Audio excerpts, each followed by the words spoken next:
sovereign Australian submarine industry, a move one nation can only consider with a deeply trusted partner. To ensure, three, that this program would maximize Australian industrial content, boost the Australian capacities and jobs. On our proposal, a legally binding target of 60% was set, a totally unprecedented example in Australia's defence procurement industry. I insist on the absolutely unprecedented and largely underrated dimension of this partnership, the extent, sensitivity of what France committed to transfer was never done before. When you agree to transfer the technology of your own national core defense capability, which are vital elements of your national deterrence force, and not merely a black box, you entrust your partner with vital elements of your own national security. There can't be a stronger sign of confidence. You can only do that if you have received full assurances that whatever happens, there will be full mutual transparency and trust. This was the extent and strength of our mutual commitments. And it explains a lot in the current situation. The attack class program was always far more than a contract. And this was well known by the Australian government. Several ministers have served since 2016, and they knew. As an unprecedented act of trust, it was bringing our relationship with Australia to a level never reached before, politically and technologically, fully complementing Australia's and France's historical alliance with the US. Indeed, the future submarine program was a full tripartite program involving, for a very substantial share of its budget, Lockheed Martin, provider of the combat system. With the full transfer of such highly sensitive capabilities, Australia was gaining direct sovereign control of one of its vital tools of defense. A stab in the back. On September 16th, this Australian government abruptly announced the cancellation of the future submarine program. This decision had been deliberately kept secret for months, even years, we are told. Even as the French president, the French ministers of foreign affairs and defense, countless high-level working groups, as provided by the intergovernmental agreement, myself on the ground, were engaging regularly in good faith with our interlocutors. One can always try to tell afterwards that we should have understood by ourselves, that some ambiguous Australian government attitudes should have made us realize. In fact, we should have been able to read in coffee grounds. This is fiction. What is a hard fact is that still on the 30th of August, French and Australian ministers of foreign affairs and defense held a ministerial 2+2 dialogue, and they agreed a joint communique. It was readily available to the public and was widely acclaimed for its strength and ambition. It encompasses, agreed by both sides, the following sentence: the two countries underline the importance of the future submarine program. Do you agree on such a communique when there is the slightest doubt on something so massive as the official backbone of your cooperation? Maybe on Mars, but not that I know on this planet.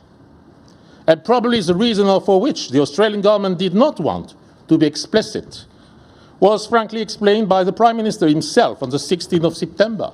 I quote, "There was never, ever, any certainty that the long and painstaking AUKUS process would result in where we are now. And indeed, if we were unable to access this technology, then the attack class submarine is the best conventional submarine that we would have been able to utilize." In fact, confronted with the high uncertainties, which are not finished, surrounding the likely closure of an alternative deal, it was necessary to keep the possibility to continue the future submarine program. And so it was mandatory to keep us in the dark or on the back burner. The deceit was intentional. And because there was far more at stake than providing submarines, because it was a common agreement on sovereignty, sealed with the transmission of highly classified data, the way it was handled was plainly a stab in the back. France knows very well the meaning of sovereignty. We have exemplified countless times the value we attach to such notion.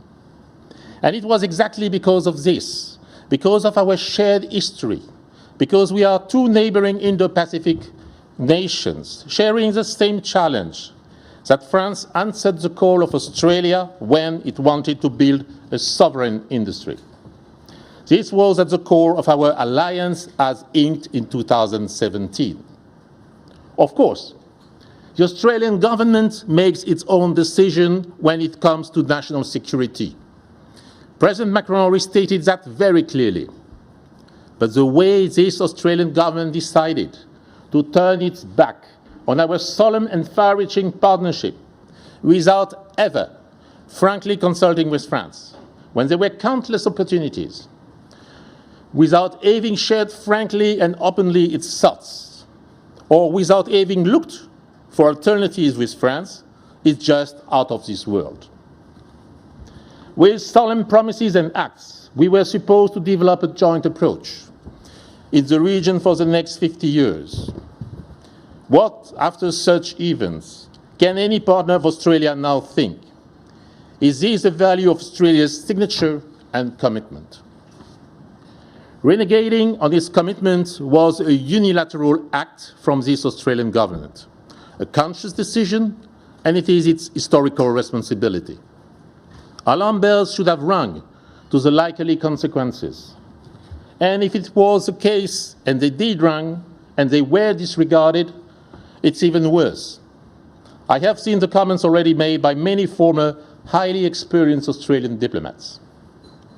These are not things which are done between partners, even less between friends, especially in view of the strong historical ties that exist between our people and citizens in this region, and also in front of the peoples of the region.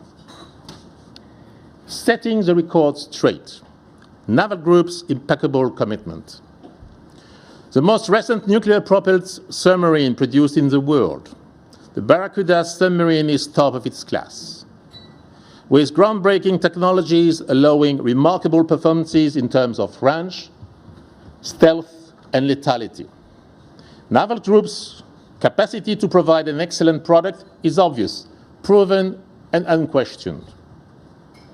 The Australian Prime Minister himself acknowledged it without ambiguity on the day AUKUS was announced, and I quote him: "The attack class submarine is the best conventional submarine that we would be able to utilize, and we remain of that view." Further adding, "The attack class is a great submarine, and Naval Group is a great organization to deliver such a submarine." It is important to set the record straight about Naval Group's impeccable commitment, as there are undeniable proofs of that.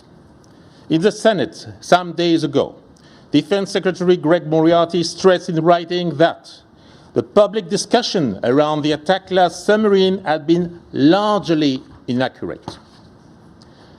He added, "The total estimated cost of the program was the same estimate that we took to government in 2016. And he squarely concluded there was no cost blowout." This was further explained during the discussion with the senators. Defense General Manager of Submarines, Rear Admiral Greg Samet, stated, I quote, "No, there was no blowout in the cost of the program. The program cost estimate that was reviewed again this year in accordance with the normal processes under our contract, where we continually review the program cost estimate, remained within the total acquisition cost estimate that we announced in 2016. The budget of the program was exactly the same as it was on the date that the contract was signed.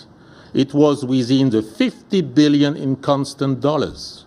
the program was acceptable, affordable, and compliant. Let me repeat.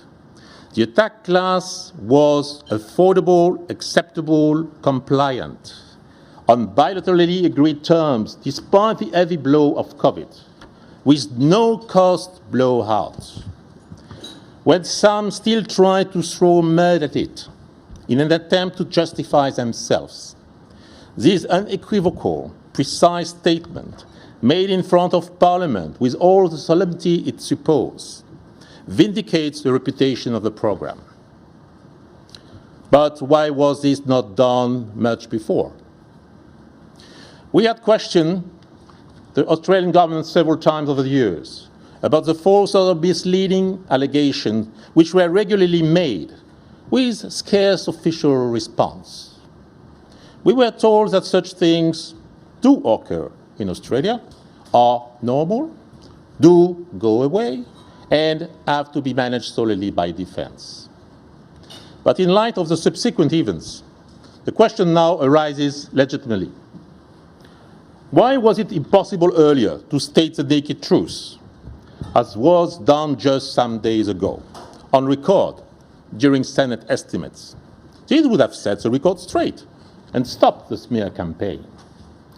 In retrospect, knowing what we know for sure today, and I thank the press for having revealed many details, about the relentless conduct in parallel of an alternative plan, some had a direct interest to sabotage the public support and understanding for the attack class program. Some say the program had few friends.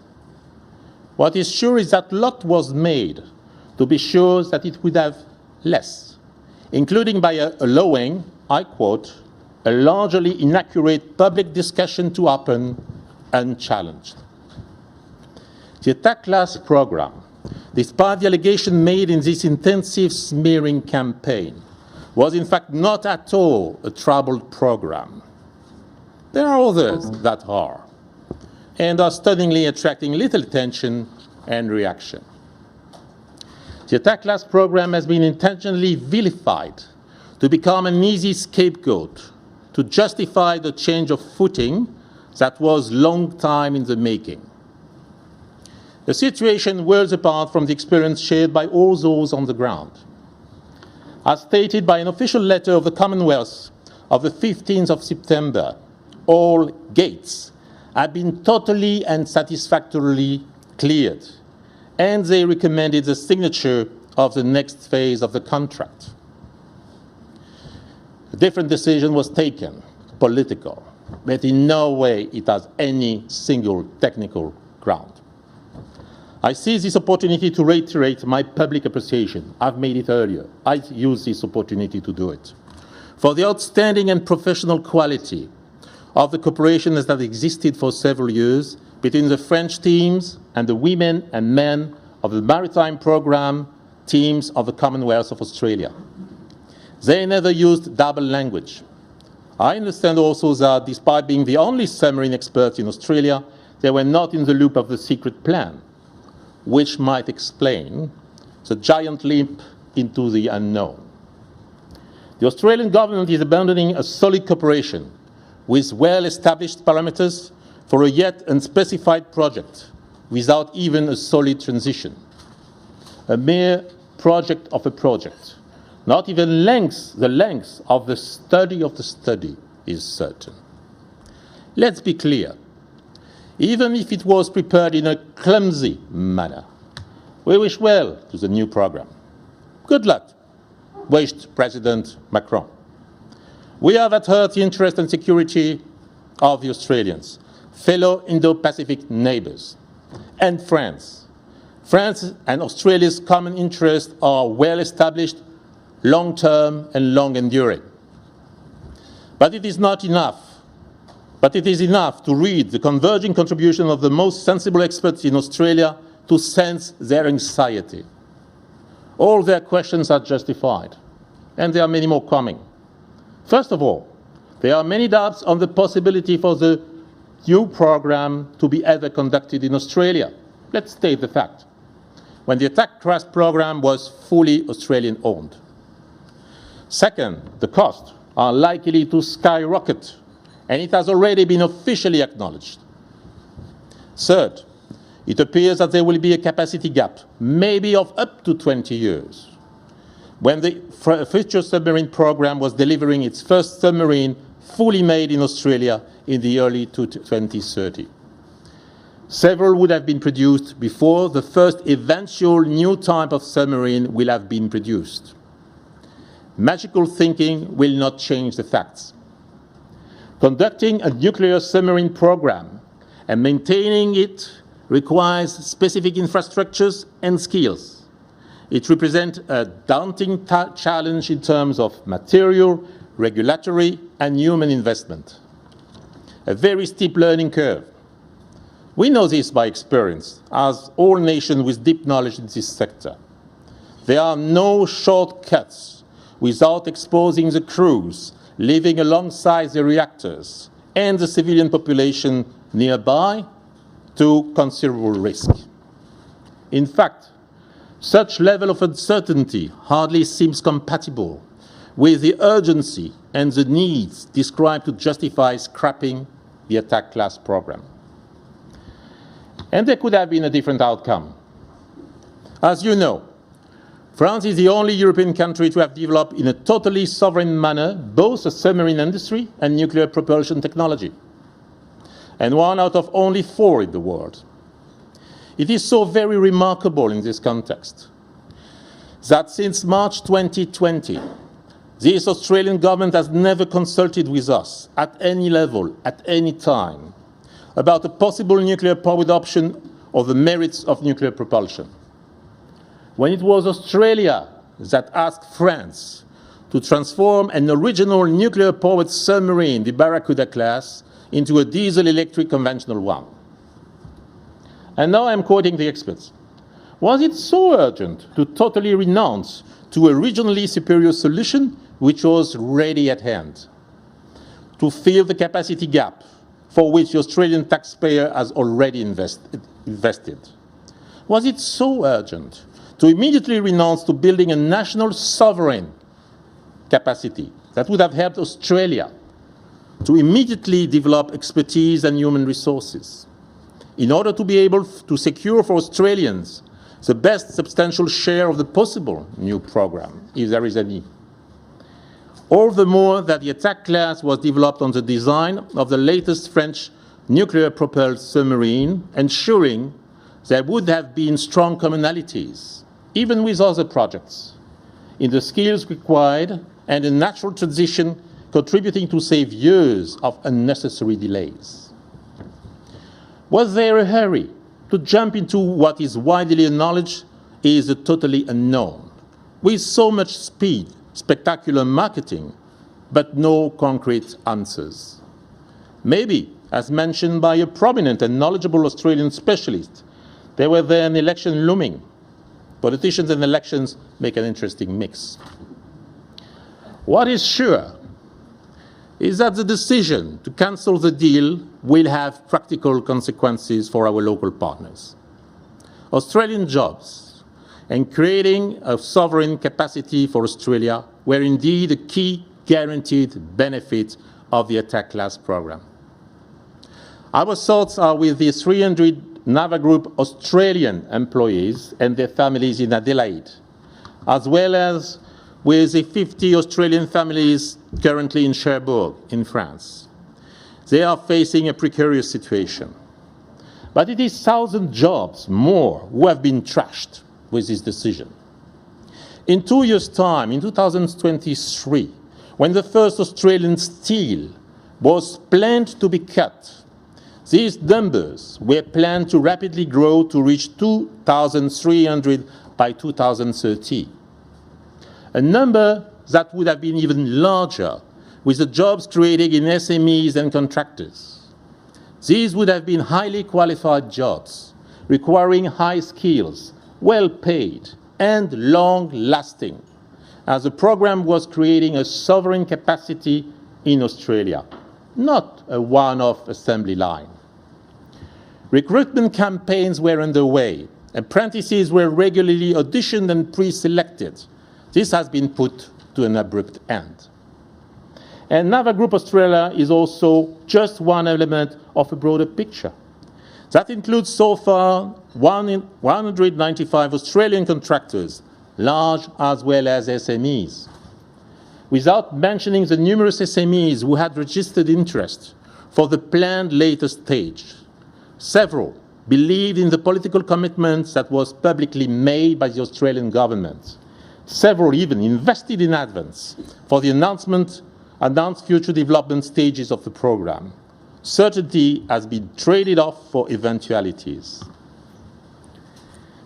The termination of the attack contract is a hard blow for the Australian defence industry in general and for the South Australian economy in particular, which has severely been torpedoed. You know, we had established over the years very strong bonds with the universities there in the research sector, establishing high-tech laboratories. Deep connection had been created between Brittany and South Australia. We deeply feel for our friends in Adelaide, in Port Elizabeth, elsewhere.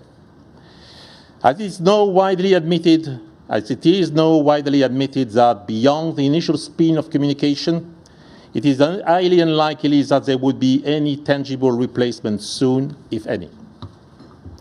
Finally, the AUKUS submarine component could have also implication in terms of our common efforts to strengthen non-proliferation norms. The further development of highly enriched uranium naval propulsion programs goes against decade-long and costly international efforts, led notably by the United States, to reduce stocks of highly enriched uranium around the world. The new prospect, therefore, entails very specific responsibilities for Australia, which will be scrutinized by the international community. Reconciling this project, if it goes to fruition, with the imperatives of nuclear non-proliferation will be a long and complex job, adding a new layer of complexity. To summarize, these new developments are all the more concerning as the deteriorating strategic environment in the Indo-Pacific regions would have made it necessary to reduce uncertainty and not to increase it. France will always be a close and loyal friend of Australia and the Australians. No artificial wedge, despite attempts, can be put between our people. If there is a problem today, it is with certain aspects of the Canberra bubble and its secret cities practices. But as an Indo-Pacific nation, a neighbor, which has developed a clear vision of where it stands, the challenges it faces, the solutions it could bring, and the partner it needs, France will be always available to Australia when times come, ready to have an active and frank dialogue. And there are many reasons for that. The first one, geography has not changed. France, as a leading European country, as an Indo-Pacific nation, will continue to actively engage, to protect its citizens and its interests, and to work jointly with its allies and partners. France was the first European country to adopt an Indo-Pacific strategy, and Australia was, alongside countries such as India and Japan, taking also into account the centrality of ASEAN countries, identified as one of the main partners. The French president laid the foundation of our Indo-Pacific strategy in this very country. During a speech he delivered in May 2018 on the Garden Island naval base, a lot of symbols. In face of the great challenges of this region, France is determined to use its experience and resources to be a stabilizing force, promoting the values of freedom and rule of law. Our ambition for the region remains unchanged, for it is a matter of preserving our core national interest also, and the one of our closest like-minded partners. Without naivety, we are acutely aware of the strategic consequences of the rise of China and its multifaceted implications. But we have an all-encompassing approach and do not wish to prioritize military confrontation. France played a leading role in ensuring the adoption of an ambitious EU strategy for cooperation in the Indo-Pacific, presented on September 16th. It's a symbol. Its central message is that the EU is ready to step up its engagement in and with the region. The recent elevation of its relationship with ASEAN to a strategic partnership showed that this commitment is acknowledged by regional partners. As France will take over the EU Council presidency in the first semester of 2022, we will actively work with our partners, taking new initiatives for the concrete implementation of this ambitious strategy. In this context, we deeply regret that the AUKUS announcement stands in stark contrast, especially in the way it was engineered, with Australia's alleged intent to seek greater involvement by European allies in the Indo-Pacific region.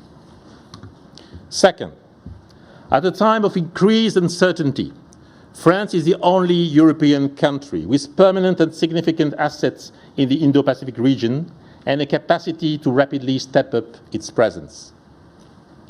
We are not talking about an episodic role or trade promotion-like missions without substantial follow-up. We are talking about our long-lasting presence in the region. 7,000 French military personnel are permanently deployed in Indo-Pacific. In the Pacific Ocean only, 3,000 of them are stationed on 2 sovereign bases, with 7 ships and 16 military aircraft permanently deployed. Outside the US, no other Western country has such a long-established, diverse, efficient network. These troops and sovereign bases protect our territories and maritime areas, but they also ensure our capacity to permanently be able, for ourselves or in support of our allies, to deploy and act in the region. That has become the world's strategic and economic center of gravity. Just to give you a few concrete examples of the additional operations we have been undertaking these last 12 months in Australia's neighborhood. Deployment, exactly 1 year ago, of a nuclear attack submarine in the Indo-Pacific, the Emerald, including a port visit in Australia. Deployment of an amphibious group all the way to Japan, which jointly operated with the Australian Navy in the South China Sea and the Indian Ocean. A squadron of Rafale fighters with their full supporting gear of support and supply planes deployed from France to Hawaii and Polynesia. On top of the numerous multilateral exercises in the regions, we are conducting freedom of navigation crossings in the South China Sea at least twice a year. We permanently train and enhance our ability to be a stabilizing force in the region, on our own and with our allies. For those interested, I can provide you the record of our yearly missions going back several years. We are usually not boasting of them. The idea is to be credible, efficient, and constantly present and ready, not to show off and then disappear. And this presence allows us to assist civilians against natural disaster and health crisis. As friends and neighbors in this sensitive region, we know the importance of effective solidarity. And I'd like to insist on this last aspect, because there is also another massive security challenge looming, which requires immediate action: climate change. Let's unite to make Glasgow a success. A key pillar of our Indo-Pacific strategy, and the one also of our European friends, is our commitment to common goods and the fight against climate change. France has always been at the forefront of climate change negotiations. Climate change is already an existential threat for hundreds of millions, here in particular in the Pacific. We are hearing regularly the poignant pleas of our Pacific brothers and sisters: Palau, Nauru, Tonga, Fiji, Samoa, Vanuatu, PNG, to name just a limited number. It is also true here in Australia, a place I am proudly calling my second home. The bushfires, the droughts, the floods, and their human casualties, they are the price of inaction. Climate change is a unique global threat which requires global solution with every nation utmost best effort and contribution. Climate change does not stop at your doorstep, neither of that of a single country. Pretending it is just denial. Each nation is responsible in its action towards its neighbors, towards the entire world. Our words are hollow and empty. Yes, we all have to make sacrifices. Yes, these sacrifices will be costing us some comfort. But it is an opportunity for change, innovation, progress, ensuring also peace and stability. Glasgow is a wake-up call for responsibility. It's not too late to act. This call is brilliantly answered in Australia by millions of Australians from all walks of life, both in regional and urban Australia, with no artificial divide. All generations united, taking action, inspiring others. This call is, for example, actively relayed by the National Farmers Federation, by the major industry bodies, by several states, in particular New South Wales and Victoria and the territories. Their commitments and actions already launched are impressive, but they all say it is not enough.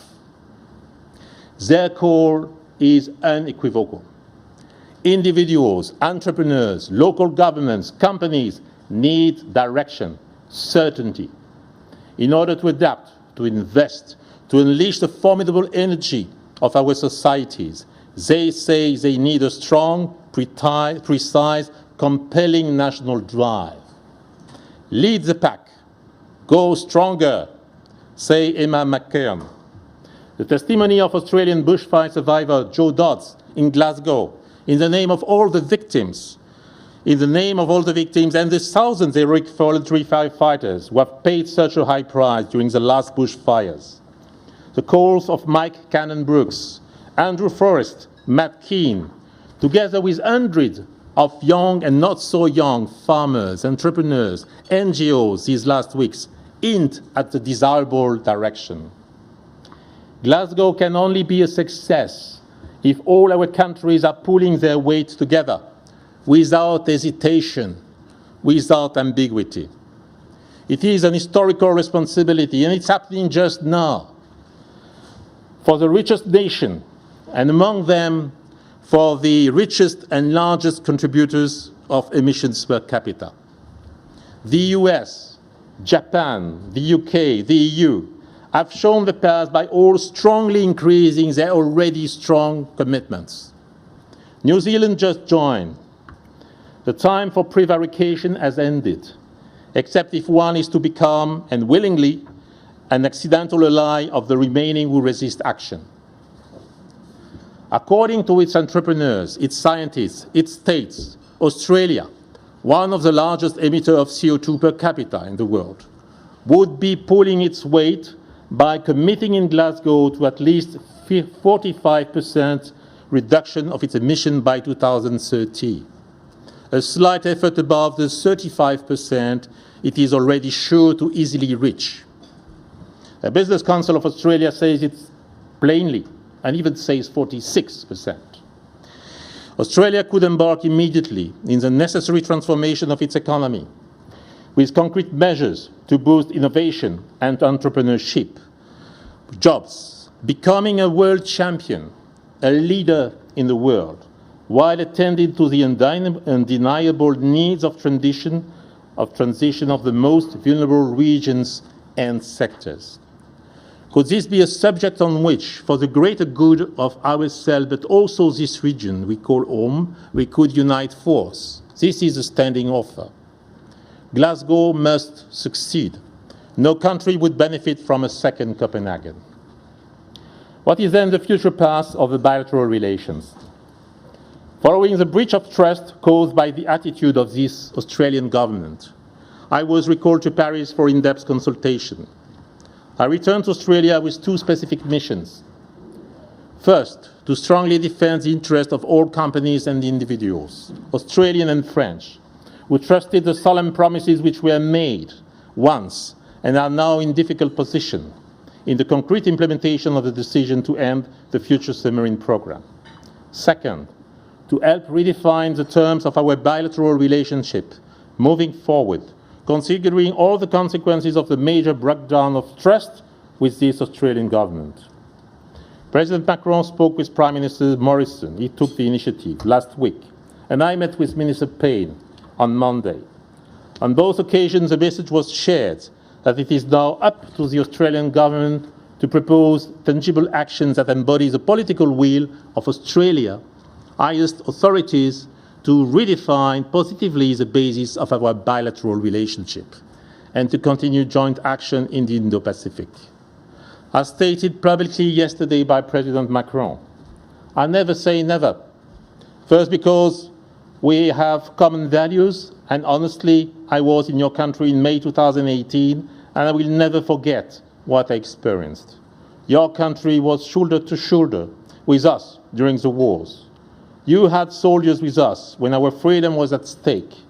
We have the same values. We have to honor these common values.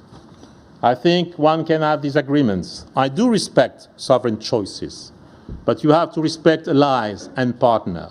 And I think that what has happened is detrimental to the reputation of your country.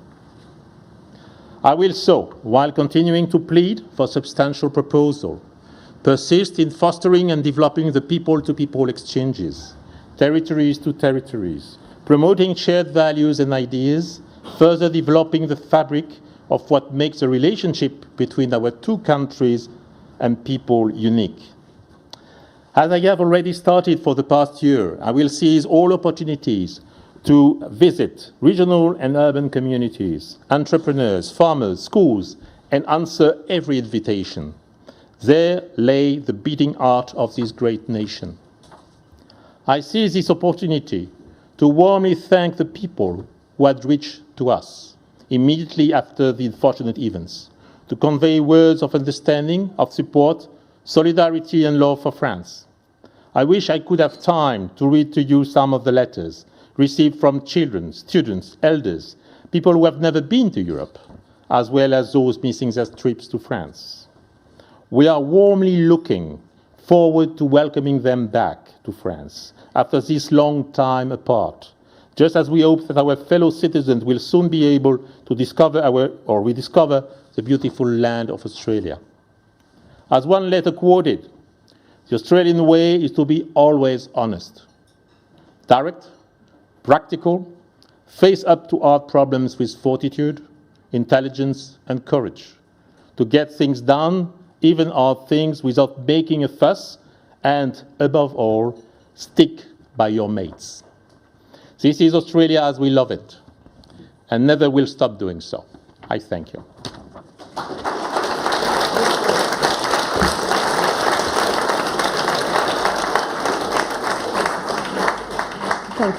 Thank you, Ambassador. President Macron said in Rome a couple of days ago, he was asked, were you lied to? And he said, I don't think, I know. The Prime Minister subsequently came out and denied he'd lied. Is he lying about lying? Dear Laura, you are describing a pattern that I cannot judge. You are the Australian. What I can tell you is two things. Was the President lied to? Yes, he was. I have several examples, and I could describe, several instances which describe that. I used it into my speech, some of them. But, I think to cut a long conversation short, I'll quote an article published this morning. Was Macron misled? Of course he was. To suggest anything less is absurd. So maybe there is a difference between misleading and lying. But, among head of states and governments, when you mislead a friend and a lie, you lie to him. The first question is from Andrew Tillett. Andrew. Thank you. Thanks, Ambassador, for your welcome back to Australia, I should say, probably. Very kind of you. You talked about, and the President talked about, the tangible actions that Australia needs to take to get the relationship back on track. What are those sort of tangible actions, and what does the sort of the current situation mean for things like defence cooperation? You talked about the August 30 meeting. There were things in there for talking about greater joint bilateral and multilateral defence exercises, the defence posture sort of initiatives that could see more French military personnel based or deployed here to Australia. Where are those things up to, and what are the tangible actions that France is looking for? Thank you, Andrew, for an excellent question, if I may say. The first thing is that you exactly amplify what I was saying in my speech. If we were able to consider such ambitious initiatives, and they were in particularly exemplified in the press release, the joint communique after the 2+2 ministerial meeting on the 30th of August, where many of those points you're mentioning were put as a result of the communique. It is because we had the confidence in working with Australia, because there was a hope shared on both sides to develop further a lot of new things, and it was possible, and I've said why it was possible, but also because, as the same communique was saying, we both underlined the importance of the future submarine program. So now the problem for us, Andrew, is to try to understand when words are meant to be what they stand for, or when it is a lie. Yes, we had an ambitious policy, in particular with Australia. Yes, we wanted to do a lot of things, and please, for the one who have not read this communique, go back to see this communique. It was widely acclaimed and celebrated, especially by think tanks and experts, as a very ambitious outcome. This is the size and magnitude of what we were considering, without mentioning even other things which we never speak about. But the problem is of trust and truth. Where do we stand today? So to answer to your question, we will always stand with Australia and for Australia. We will always be loyal friends of Australia. I'm wearing this emblem, which is the French equivalent of the poppy, because we celebrate each year, starting from the 1st of November, the memory of all the friends from all over the world who fought with us in a key moment of our history. We remember them, we remember in particular the Australians. But it is up to the Australian government to tell us today what they mean when they say that they are sincere. Why did they lie one day, and now what can they propose? You know, it is not up to us. We respect the sovereign decision of Australia. It's not up to us to decide what Australia wants to propose. It's up to Australia. So the call to the Australian government is, please be ambitious. Please make strong, substantial proposals.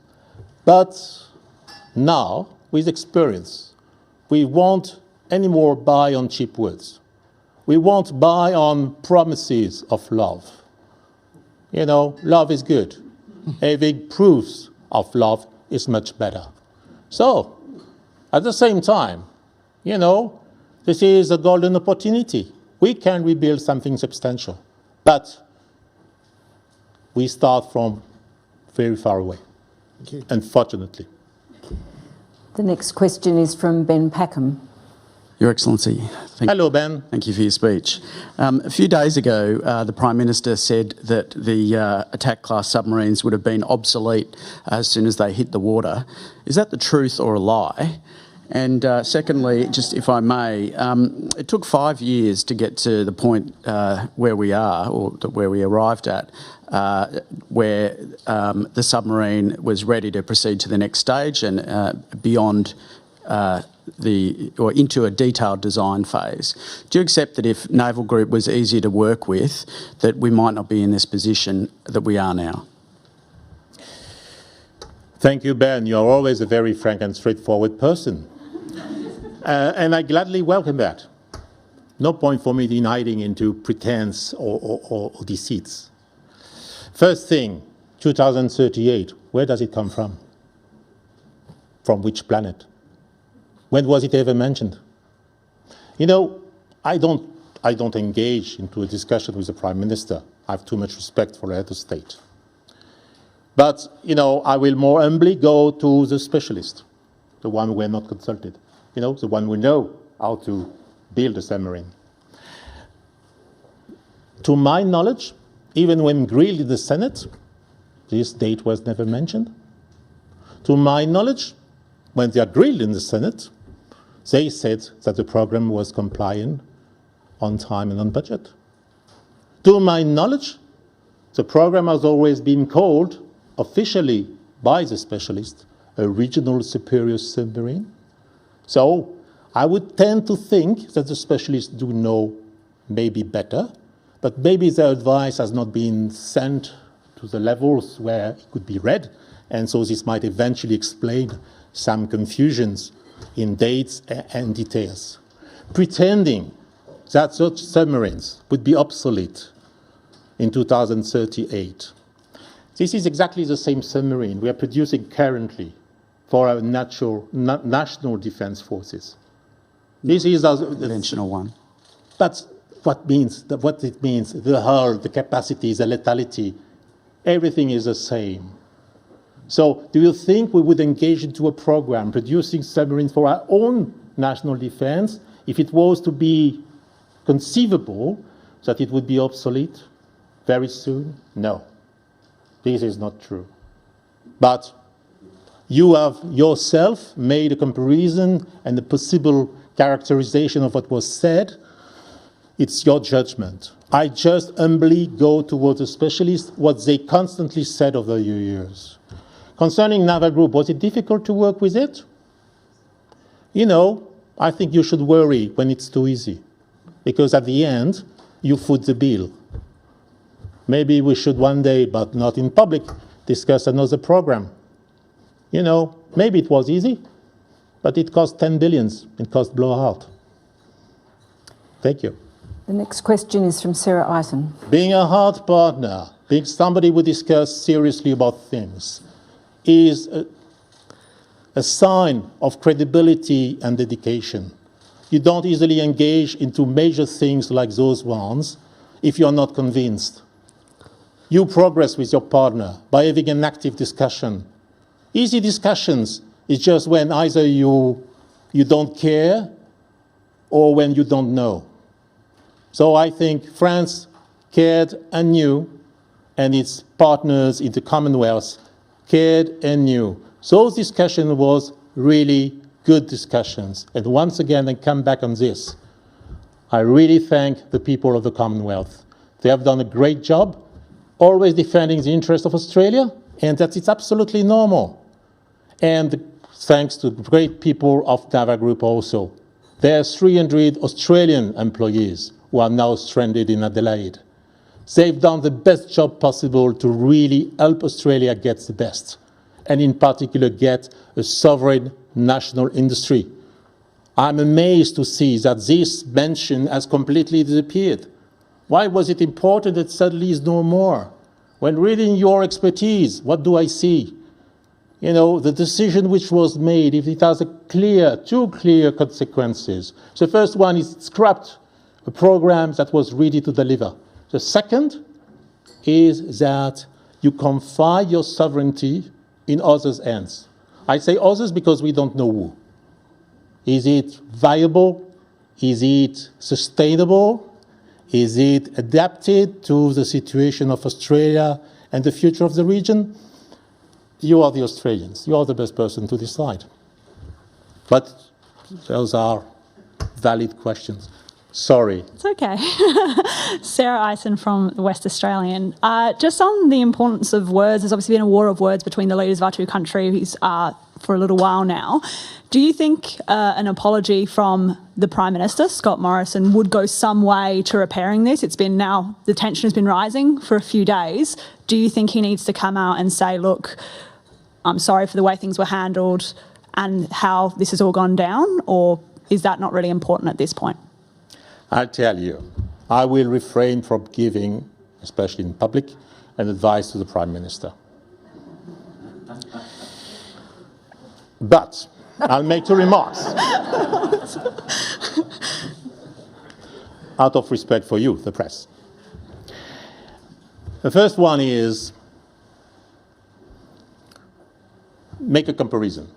Look at the depth, the quality, the level of the discussion which have happened with our great historical ally, the US.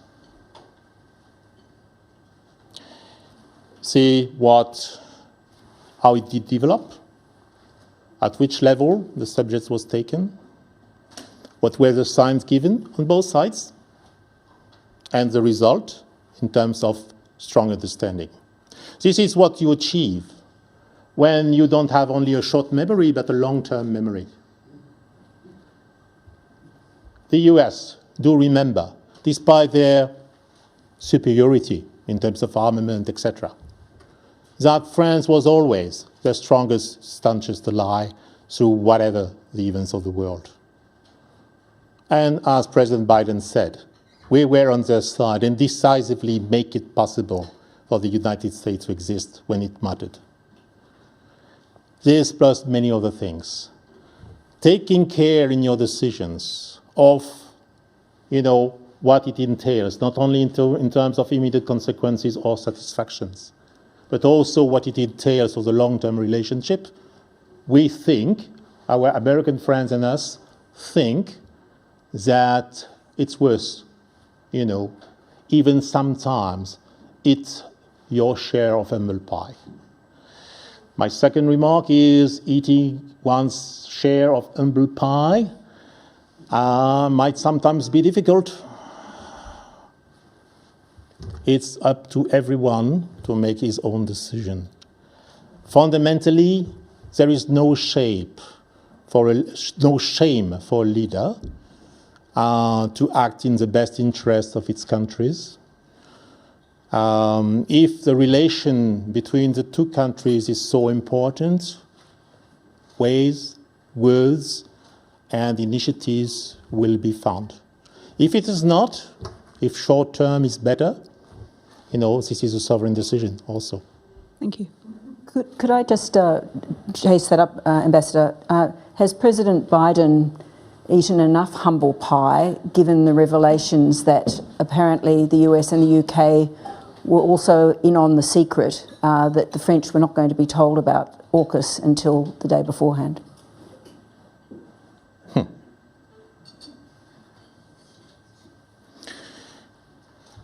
But why do you want me, being not the ambassador to the US, compare with the US, except to look at what are the results? Fundamentally, what you say, Laura, doesn't mean that what was discussed with the American was not far-reaching. Doesn't mean that we sometimes disagree, even strongly on certain issues. Doesn't mean that the Americans have not also their interests, that we have our interests. But what is important is that we have found again the path to acting together. We have found again the path to fight the right fights. The one we are fighting today, for example, in Glasgow. See how impressive the record of the US is. Yes, they have problems at home, delivering on certain aspects. But they try and they lead by example. And that is extremely important. And that's exactly what we also commit. See what we are discussing with our American friends and allies about not only this region, which is key, but also towards the rest of the world. We take action. We immediately announce frank and concrete actions. And this is what matters. The question is not as such to eat a piece of humble pie or not. A signal was given, and this signal states very clearly the alliance and the friendship between France and the US is a solid one for still centuries to come. Now the question for me as an ambassador here is, what is the choice of Australia? What does Australia prefer? What does Australia want? Maybe the choice, was to say, Okay, we don't want to talk with you anymore. Maybe. But what I wanted also to convey to you today, what was the most important, was this was not a commercial contract. This was not about merchandise. It was about an agreement, an alliance that was solemnly, agreed upon, even going through Parliament, where France and Australia would commit on essential things, including on secret, highly classified things. What was at the core of the agreement, one aspect of which being submarines, was sovereignty. What was the core of the agreement was confidence in one another. We were building for 50 years together. The commitments were taken officially and unofficially. So you can judge now why and if we were justified in our reaction. Wasn't it something so solemn, so essential, that we could justifiably react the way we did react? We are not the one who started any war of anything. We remember, I said it plainly, we absolutely remember, value and cherish the relation we have with Australia, with the Australians. Those letters, I could read excerpts of some of them to you, if you so wish, are very clear in the commitment of the people, in the commitment of Australia and France, one with the other.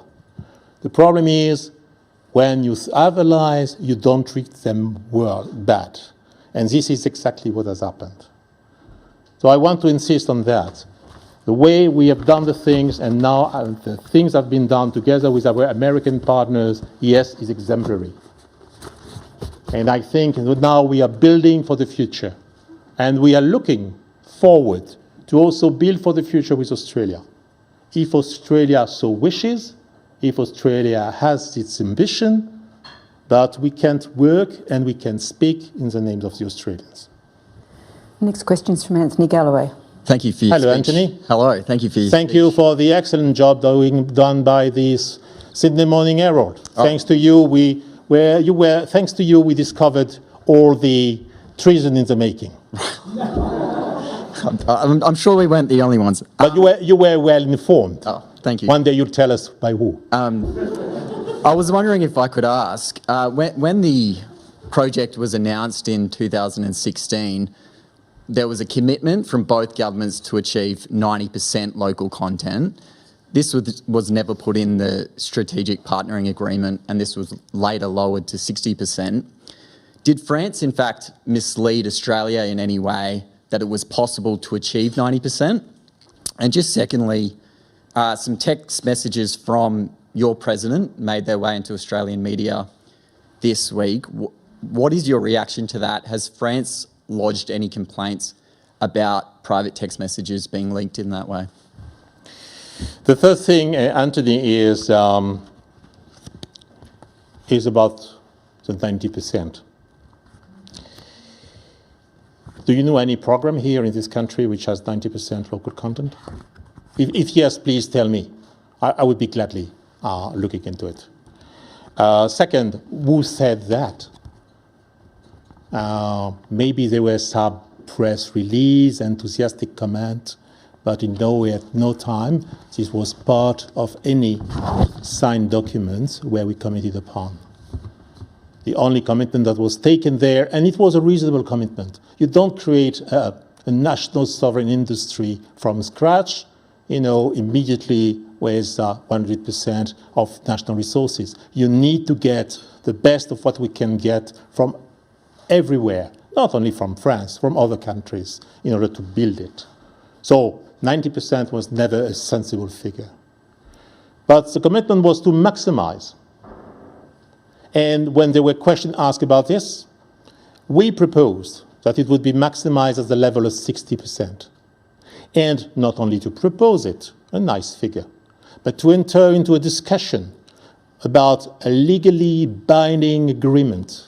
A legally binding agreement that was setting targets, that was setting reviewing methods, that was setting, a constant evaluation of where we do lie, and more important, because having an agreement, as you see, is not that much important in this country, having also penalties in case this wouldn't have been achieved. It was belt and braces.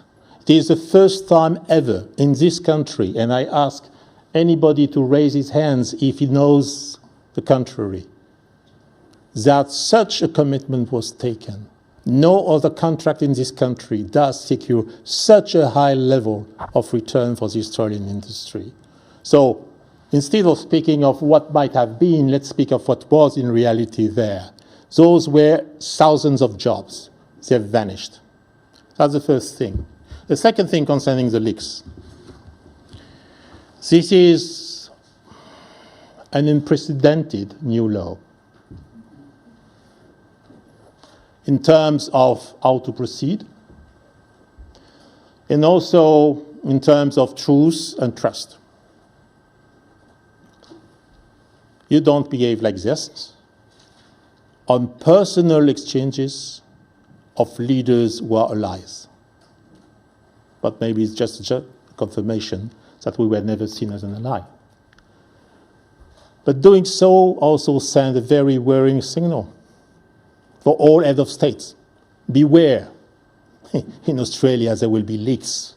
And what you say in confidence to your partners will be eventually used and weaponized against you one day. At the same time, I'll tell you, there is something interesting in these leaks. It completely demonstrates that until the last minute, we didn't know where things were heading to. It completely demonstrates that nothing has ever been told to us. It completely demonstrates that we were concerned by all the questions that we were regularly addressed and tried to address in order to make the program work as it was required from us. Remember, after the meeting of President Macron and the Prime Minister in Paris, what was said by the Prime Minister? I told the President that we have a change of mind. No. He said, we've made strong progress in the implementation of the future submarine program. I thank the President for having taken very seriously this matter and having made it big progress. So, the way it was done is a new law. The way it was done doesn't go in the direction of building confidence. Those leaks are not the concrete actions we are looking for. But if it is Australia's answer, it is sad. But once again, I don't say it is Australia's answer. If it is this Australian government answer, it is sad.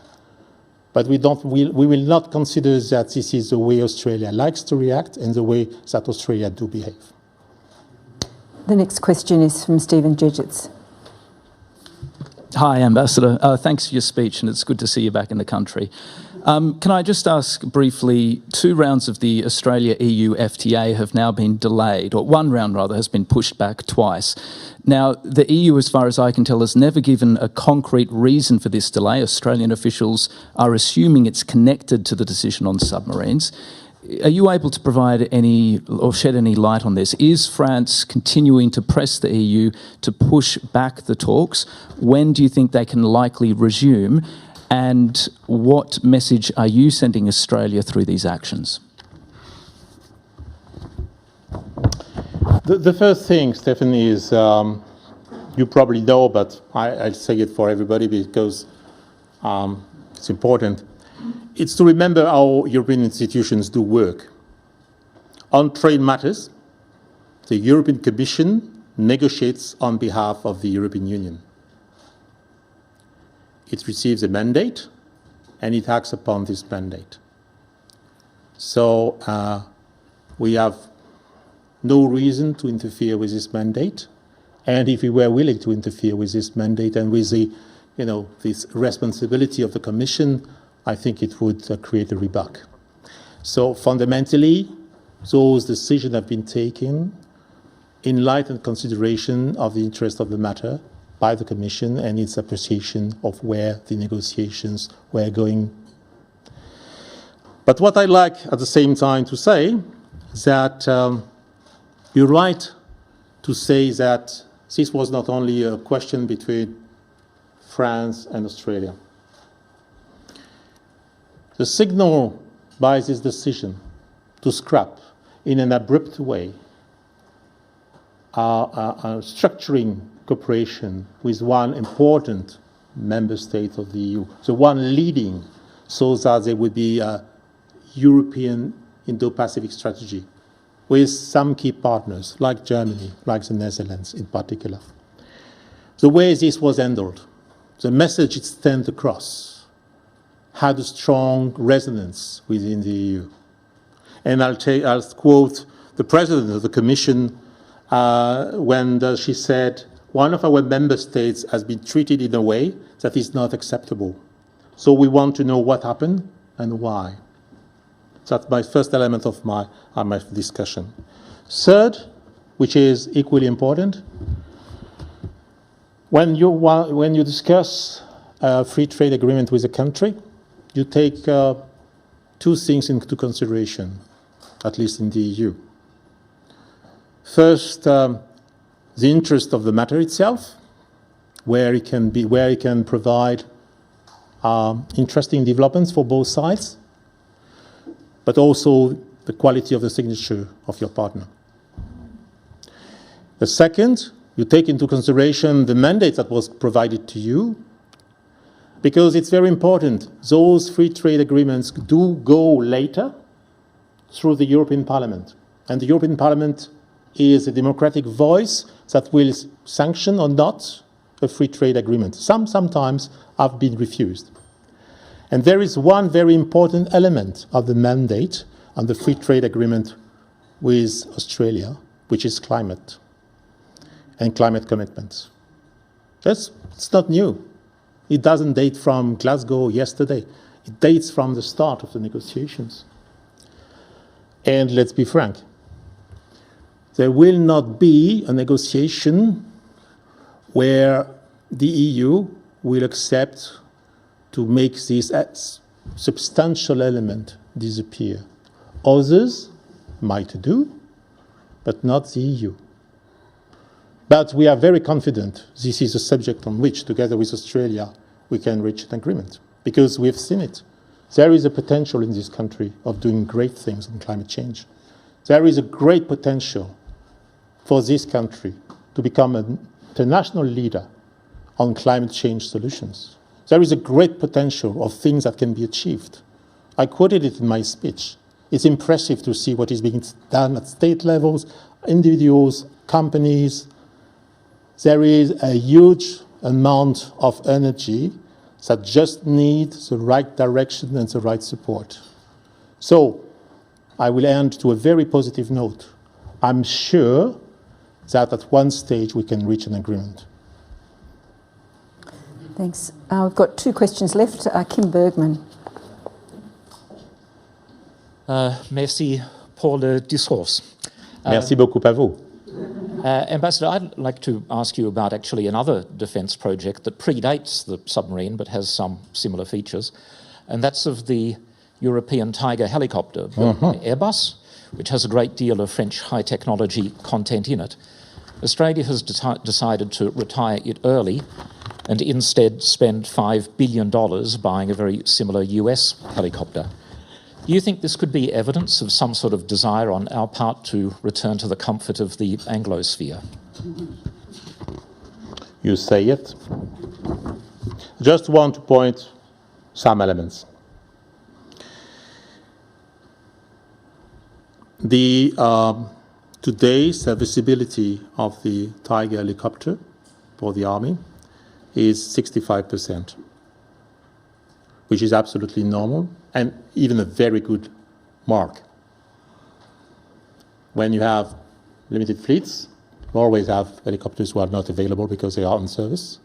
So a rate of 2/3 of availability is very high. Second, the Tiger is, despite some communication, but you see sometimes, what we say in France, I think you probably say it is also here. When you want to kill your dog, you say it has rabies. communication sometimes indicates what you want to do with your dog, and that you're considered as a dog.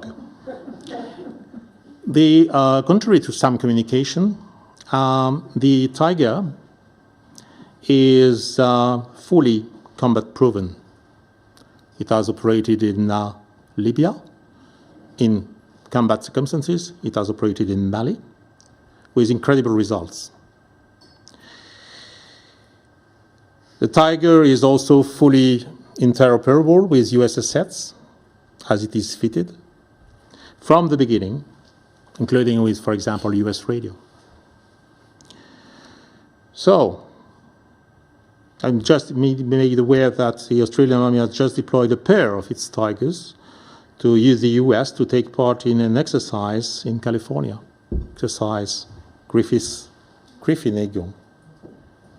So, yes, it came to us as a surprise of this decision, because first it entails a huge cost for the Australian taxpayer.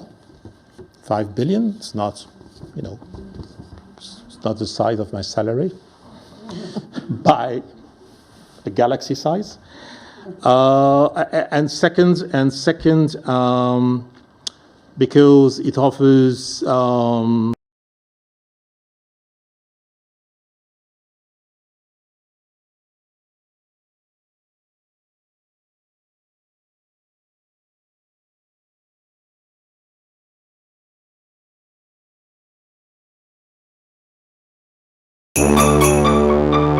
Thank you.